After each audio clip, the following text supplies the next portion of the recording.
Good afternoon, friends and colleagues. I'm glad to welcome all of you to the Moscow Startup Summit. I am Anastasia Novozhilova. I am Deputy CEO of Moscow Innovation Cluster.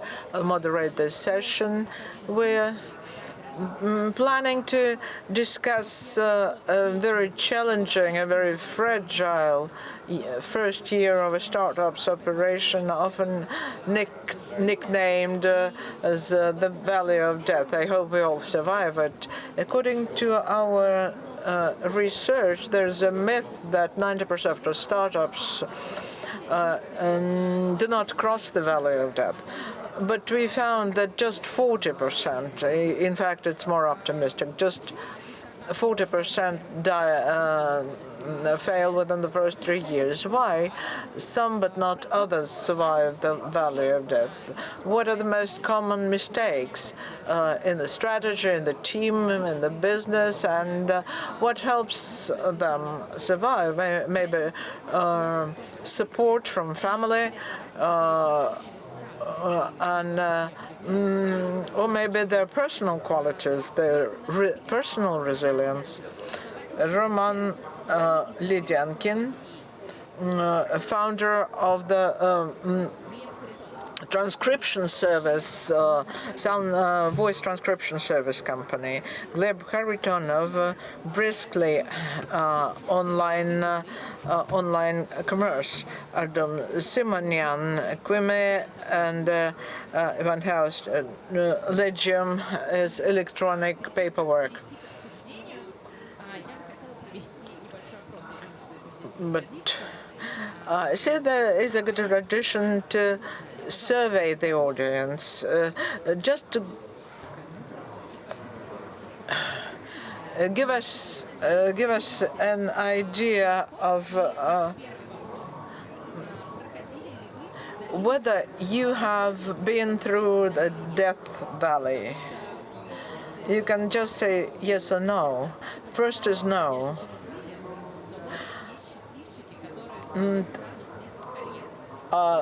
Most startups will answer they have been through the death valley. Actually, so far the green is those who haven't been through the death valley, but the lucky ones who have not faced this threat. Next, what do you think is the most frequent killer of startups reaching the Valley of Death? I have a few theories, but launching the wrong product, financial problems, problems with the team, and mistakes in marketing or sales, or maybe some other. Quite expected. As expected, most people mention financial problems, that they've run out of money, and is supported by our research. According to startups themselves, finance is the biggest challenge. In our fund, 80% of startups said that they went through a crisis at startup, and the crisis was caused by search of clients and money.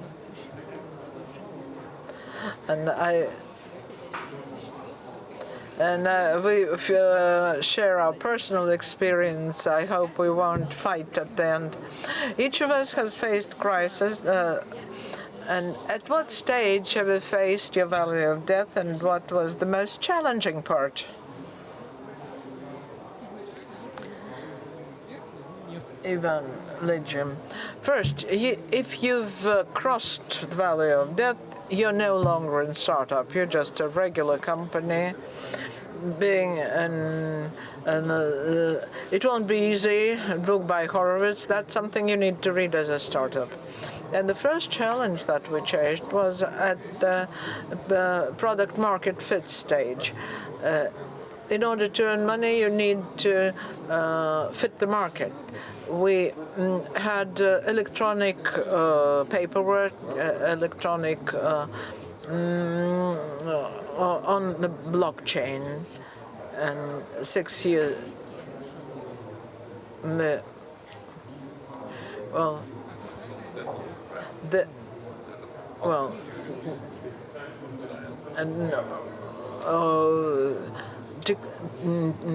Technology was a challenge, but once you hear feedback from customers, when you go out and pitch your product, whatever they startuppers and investors say something. So clients would sometimes say, I would buy it, but I don't really like this part. You should listen to them. We love our products. They're our children. We know how fantastic they are.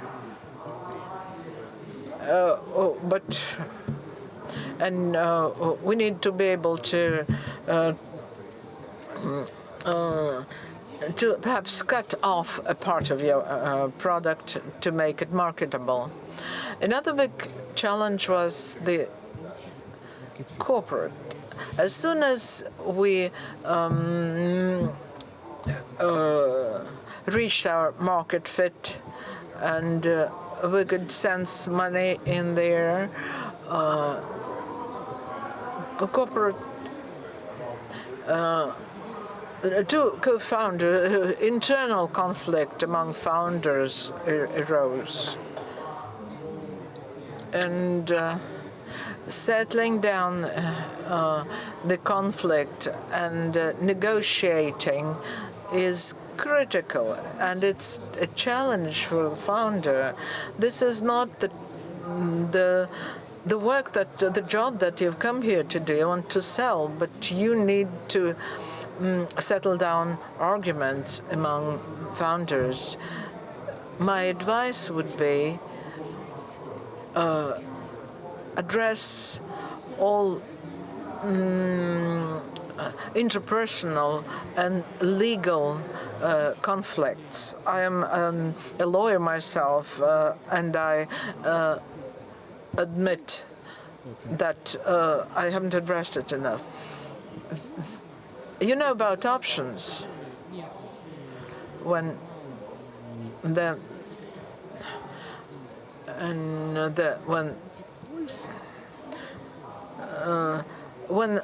someone contributed more, they receive a bigger part of the profit because they've earned it. But there is the opposite, vetting. If you don't contribute, or you want to leave the team, and they take out your share. One of our founders wanted to take out his share and leave, and he didn't contribute. And we said, no, we're taking away your share. If the founders created something at the start, it doesn't mean that they can just stop and go on vacation. If they decide to go on vacation, you should take their share. Thank you, Ivan, for the practical advice you shared with us. Just more and more, I can feel this male versus female energy in our conversation. Oh, perhaps I'm like a bride.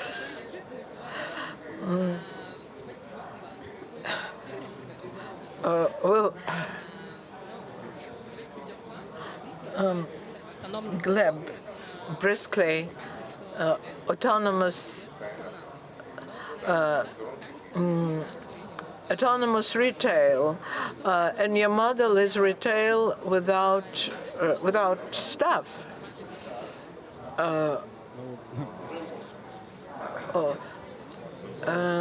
Yes, we have stores that sell goods without salespeople, and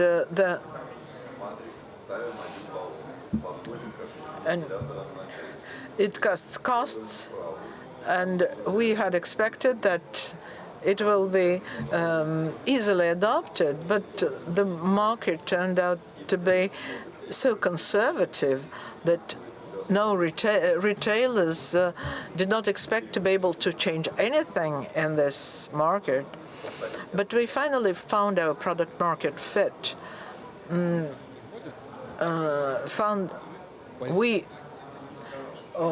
We had thought so, but we saw that the market was not prepared to buy it. And then we faced this valley of death. Our product wouldn't sell, and we decided we won't go to the conservative retailers. We decided to nurture a new entrepreneurs and go out to them and educate them about how they can invest in these solutions where you can start a business at the price of an iPhone and then you make profit.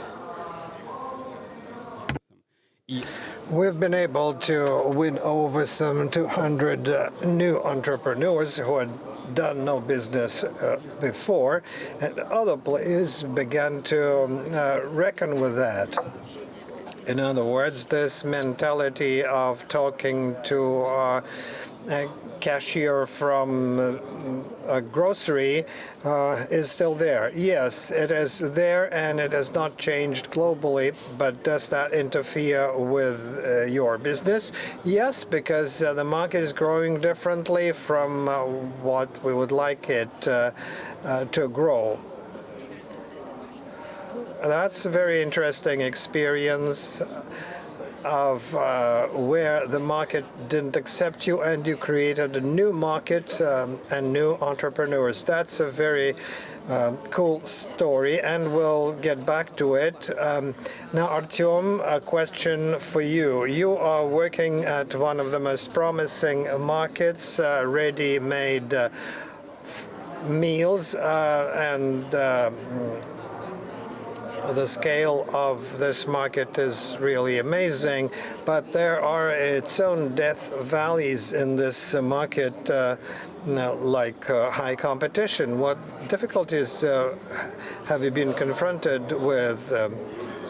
I would rename Death Valley to Reform Valley. If one is looking for maximal development, don't attend courses or listen to coaches, just create a startup. And in a startup, you should always do something new, something you cannot do yet. And maybe some piece of advice: when everybody tells you you are dead, you should wake up in the morning and make another step. And that will lead to transformation, because the Death Valley shows where you must grow along with your team, your product. It calls for reform. Our Valley of Death started from the very beginning.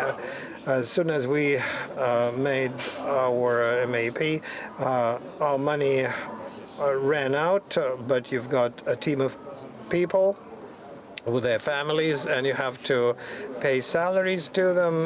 The absence of money is not the biggest problem for a startup, maybe even the smallest problem, because other mechanisms enter into play. How to motivate people in a way they could tolerate a little with you, what you must be like, what your mission should be. And again,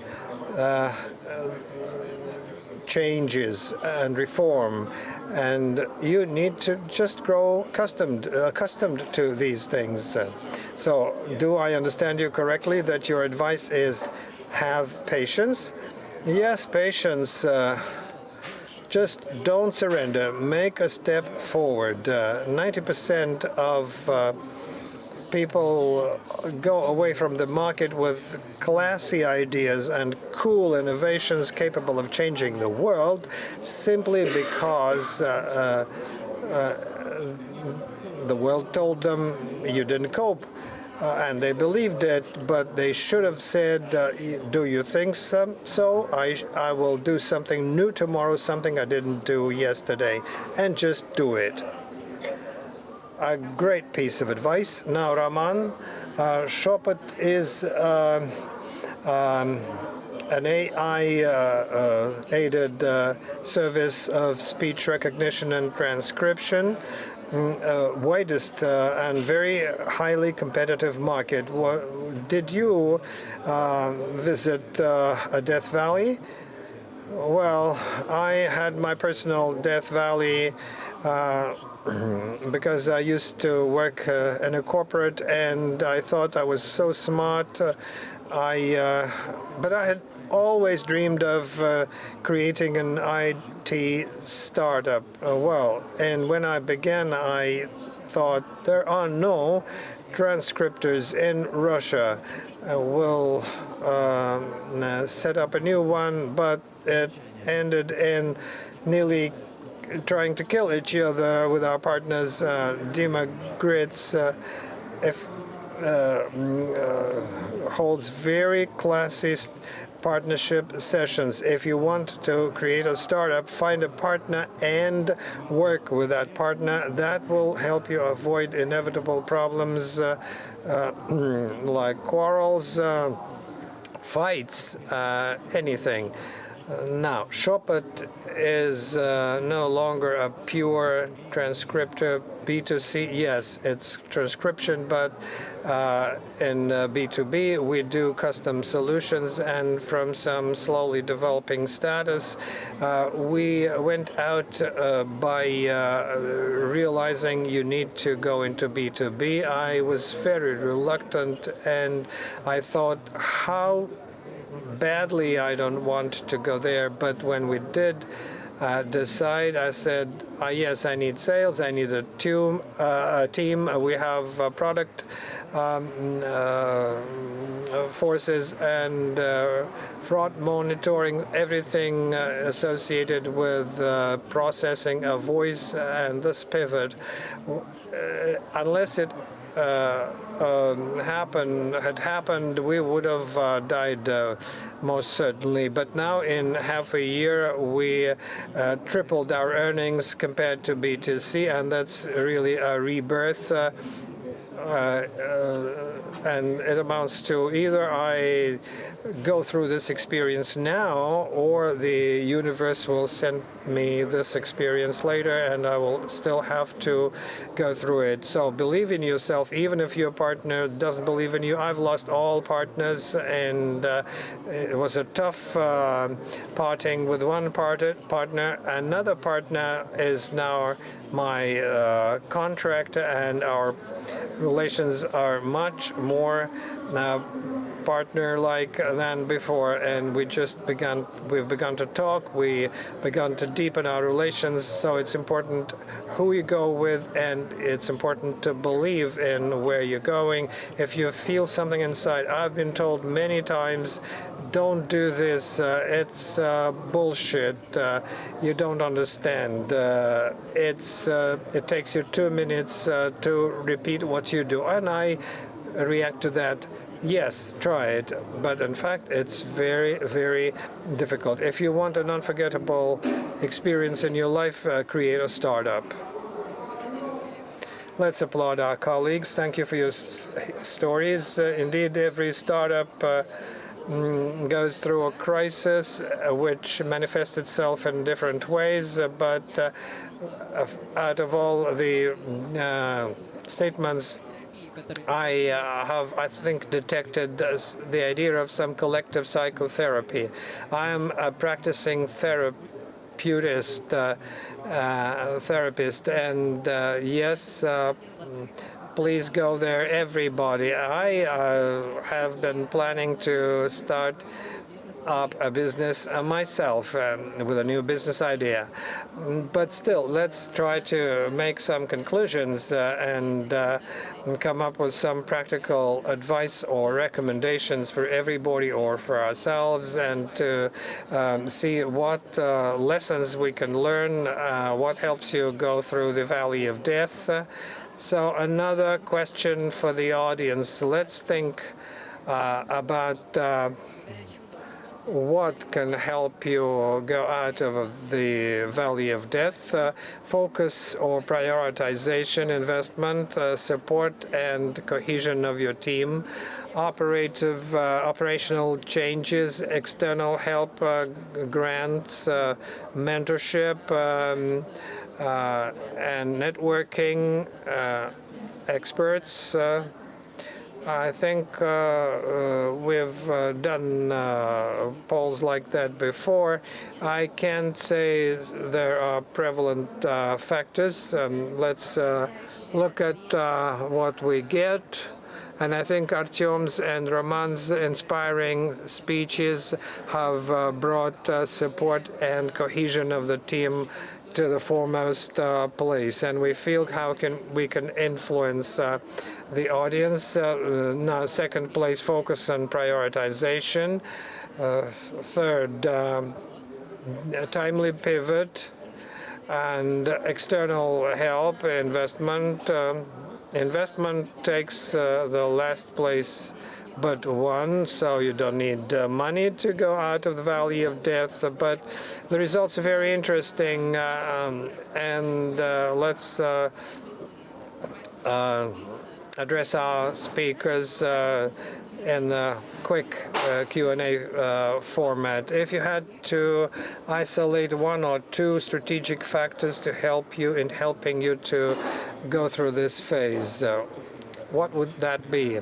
Indeed, money is not what helps you go through the valley of death. So yes, team work and the understanding of who you sell to, what you sell to whom. And if you don't understand who you're going to sell to in the nearest future and what you're selling, no teamwork can help. Ivan. Now, flexibility, that's the main thing when we see everything changing, and everything is changing. It does change regularly. And what differs you from corporates? Corporates are established monoliths that can withstand all those changes, but you need to adjust to them. You don't have any established processes that you should hold on to.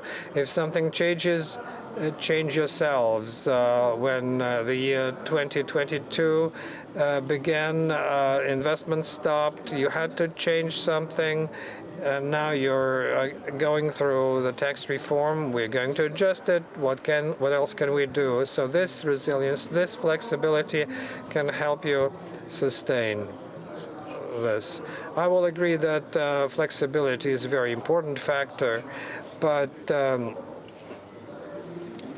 looking at my colleagues also doing startups and relying on my own experience, I would like to say that in 80% of the cases, the point when you think you are dying in a startup is a signal that you need to learn your customer better and deeper, because there is a resource there. It seems you have no money, something else is lacking. Just look at the customer more attentively, and suddenly you get the money and the solutions. I would say that I would agree with my colleagues, with all of them, and a little about the personality of every one of you as a founder or a co-founder. Maybe some internal core and some resource that you give yourself. Unless you have an internal resource, if you don't sleep well, if you don't keep up your shape, you cannot solve tasks efficiently. Just take care of yourselves. If you can sleep a little more, if you can do more exercise, do it, because that will help you display that flexibility. It's an overall skill. Just always think that you should not drive yourself into the ground. And maybe I'll add something. As a matter of fact, you cannot do a business for the sake of money, for the sake of numbers. What can revive you when you die? It's your mission. What is it all for? For the sake of what did you go into this? In order to make a new product or a new service or something?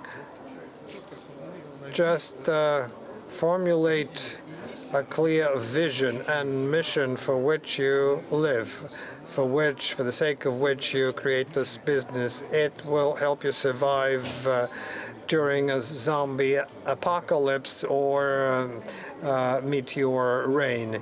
Artyom, what's your mission? My mission is to make it so for people in my country and maybe in the world to have healthy food every day without any preservatives, without any chemistry, natural and healthy food, and quickly, within 5 minutes. I'm imagining a world where my children are going to live, and I want them to live in a world where food is available to everybody and it's guaranteed healthy. We all want to live in the same world as you. I've also got 2 daughters like you, and it's a very good remark. Mission is often mentioned. Some have it like this, but some people see as their mission is self-realization. One good friend of mine who set himself the task of $2 million, $10 million now, he says, I want $100 million because he wants to make to guarantee security for his family. But what he's doing is what he loves, because you need to only do what you enjoy. That's 100%.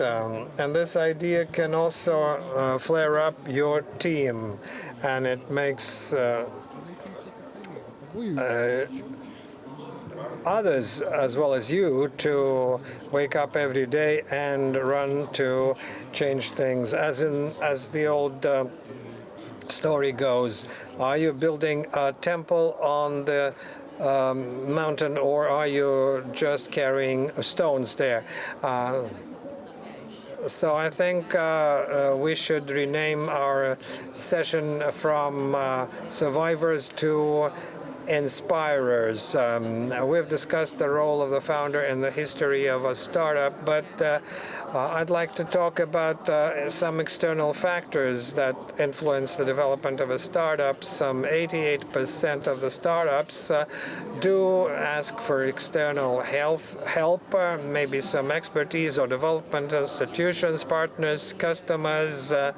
And we know that you have also worked with accelerators, venture funds, development institutes, and we would like to understand what tools in reality helped you go out of the valley of death, or maybe something was lacking. Artyom, would you begin? In 5 years, we attracted several rounds of investment worth some 1 billion rubles. And here, when, especially in high-tech startups, when and science-intensive startups, when you need money for research, it's very important. And here again, as you raise money, it's important to understand how investors look upon you. Of course, they will look at the models, at the relevance of your product and the market scope. But the first meeting is based on one very simple principle: how you conform with what you are saying.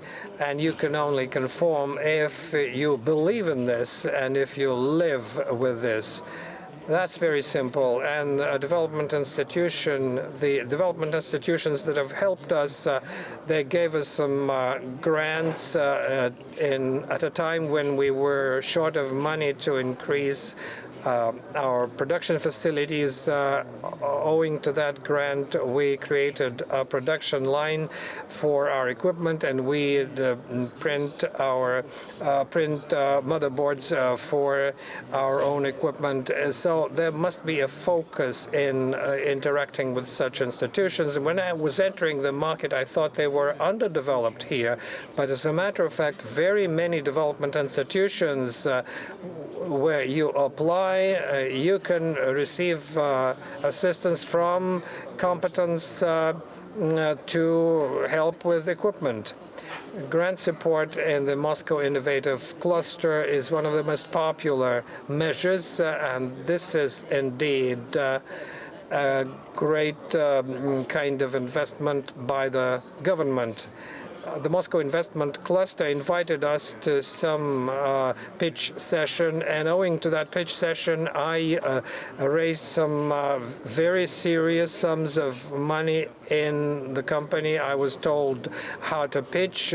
I had never tried to attract investment prior to that, but then I knew.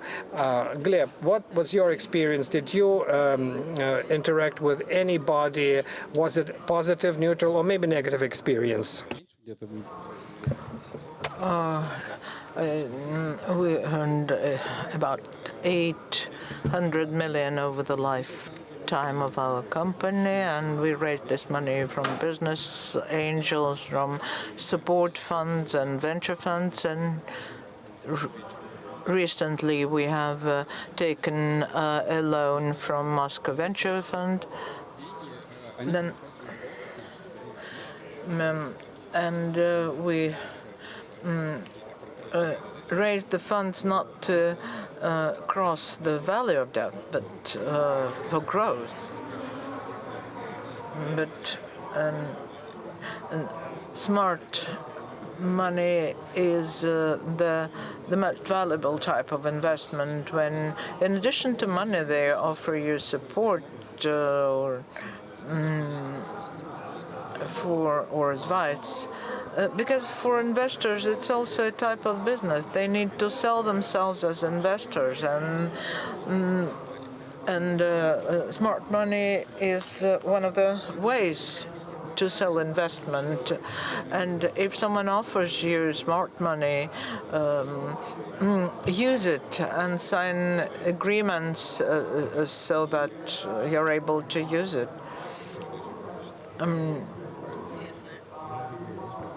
I have a different experience. One of the first investors, Sergei Dashkov, who also spoke at this conference yesterday, and that was smart money. I know that I have a mentor whom I can approach at any point and who will help me suggesting useful contacts, give me advice. I have really positive experience. Smart money is not the same. Our first investor was Sber, and it was smart money.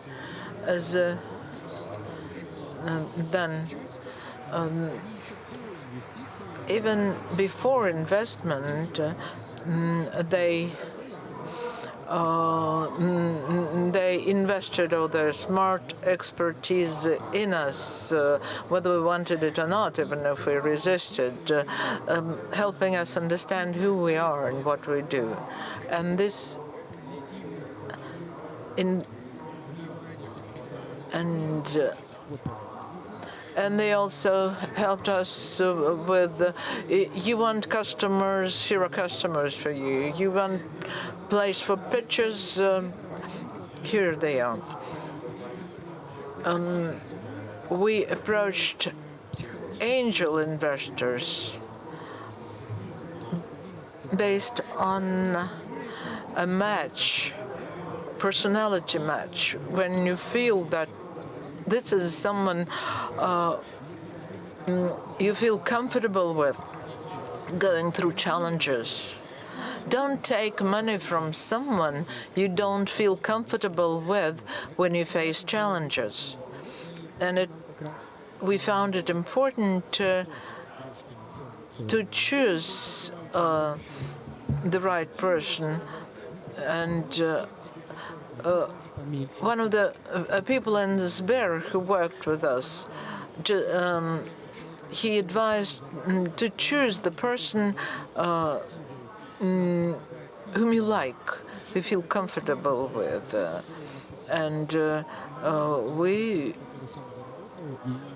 So we had two people whom we approached. One of them helped us hands-on. Another one offered us a book he has written. I chose the first one.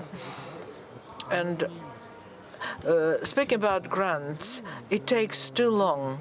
When you make a grant, you should make it immediately. It should be prompt. And the faster you process an application and approve it and transmit the funds, the better. When we applied for one technology of AI, but when we received the funds, that technology was obsolete. And because technology becomes obsolete very fast. So we had to tweak it a little bit to report on the use of grant funds. As opposed to colleagues, you focused more on what is lacking in government support. Ivan, are you prepared to share some of your experience?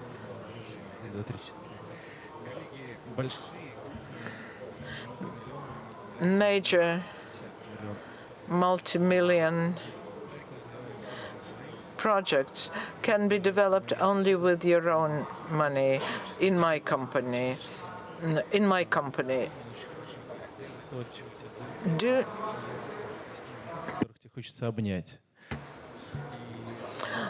Believe in what makes you excited and work with people whom you would want to hug. And have friends and family who supported me in the process, and friends and it's important to have them at your startup. Also important for me were to start accepting the invitations to go to a conference, to talk about myself and my company. And at some point I felt that I was just sitting in one place in front of my computer and never go out. Last year we were invited to St. Petersburg to a conference. We sat in a car and together with a partner and drove to the conference. And that was the start. We started attending conferences and other meetings. When you get any kind of feedback from clients, from venture investors, you make your life easier because you get feedback and you get a reality check, and you And sometimes what you get is inspiration because someone praises you and you feel inspired. And we receive all kinds of feedback. It's about 50-50. Very often you get 50-50 feedback. Some people say, you're fantastic, others say, you're bad. And I graduated from Skolkovo MBA, but when I read the grant document, grant paperwork, and it says if you don't produce measurable results, we can take your money back. We can request you to return the funds. And I realized that to access this grant and to become a resident at Skolkovo, we need to hire a separate person who will only focus on reporting. And we decided that we'll pass on that this time. Do the others have any feedback on raising grants and accessing government support? It's the same kind of story.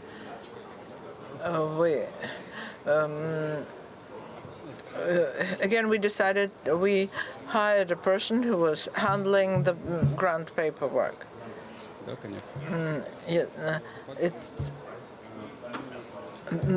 the fact that at that stage, when we accessed this grant, we did not have even the competence to fill out the application.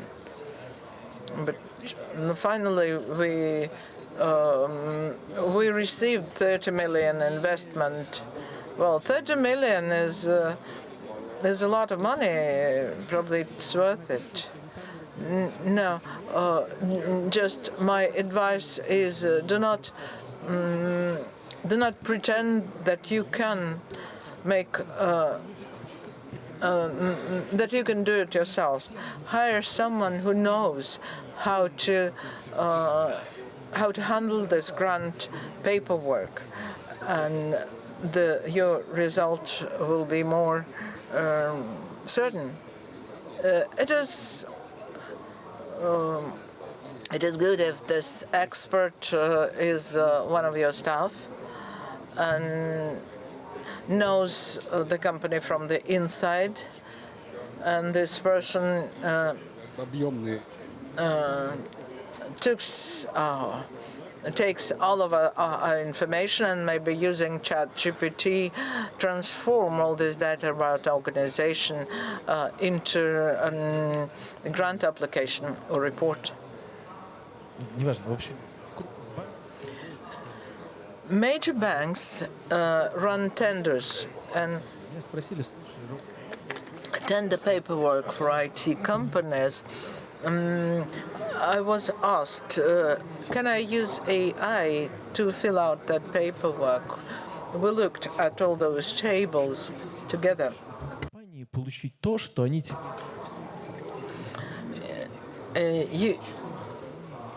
You know that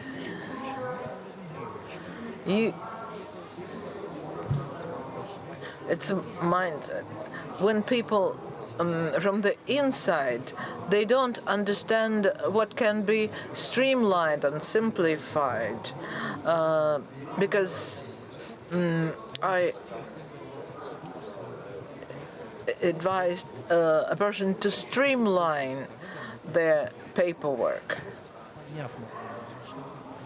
just by understanding that they do not need to ask so many questions, so that investor streamlined their application guidelines and saved themselves a lot of effort. Next time we will invite you to our grant planning cycle. Also, when venture investors are active, when money comes fast, is possible where mistakes, errors are treated differently. You should give leeway to tech startups. They should be allowed to make errors. These errors come at a cost, and and if they lost money, made an error at a certain stage of company development, it's okay. For 6 years, I was CEO of a fashion retail company. I negotiated with the government regulators. It's better never to make errors when you deal with government money, especially with tax authorities. Roman, we learned a lot from you.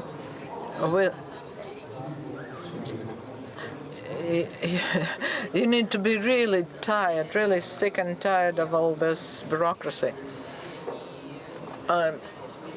It feels so good. I even feel flattered of how our conversation unfolded, because I have a prompt here saying that my last final question should be what made the biggest impact on your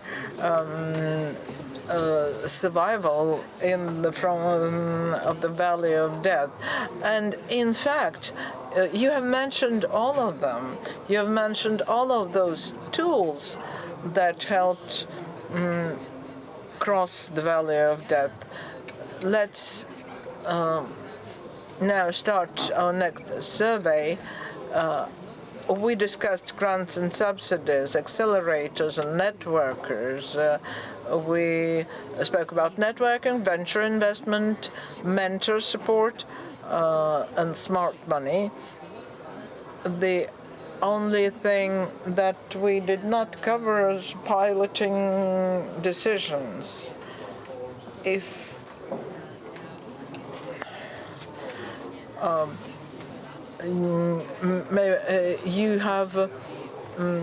if you have some experience with piloting,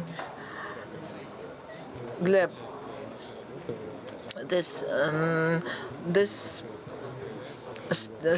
where startup first emerges, they don't have clients at first. They only have pilots, because not everyone is prepared to pay real money. For years of work, we have developed this practice of pilots. And pilots are something we charge for. A pilot contract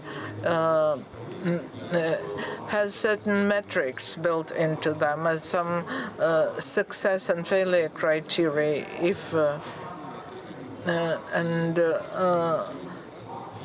We didn't start out with that, and perhaps when you just start out, it may not work for you.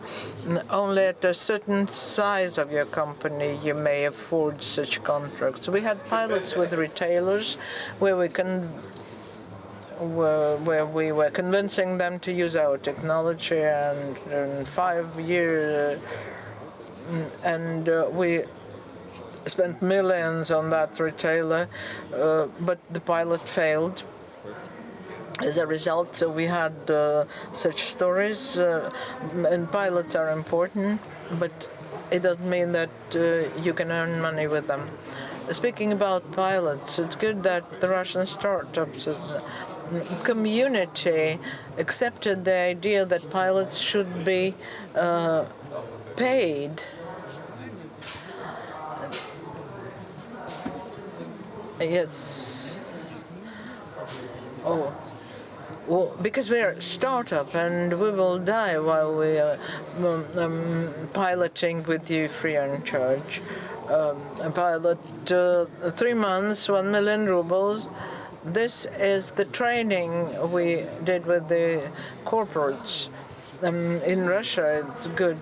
But when we went to Kazakhstan, they were surprised. Why? Why should we pay for pilots? You don't pay for pilots? No. Your startups die because of that.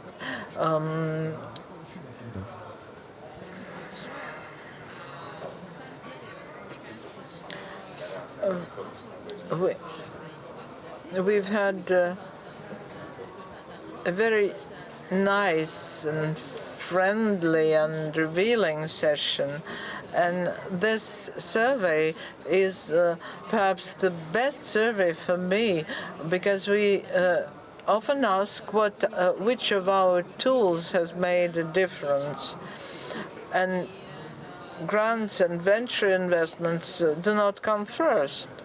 And this dialogue highlights the importance of mentor support and networking.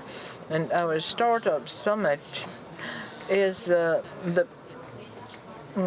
forum where you can receive everything, all of this. So set up startups, attract investment, and network among yourselves.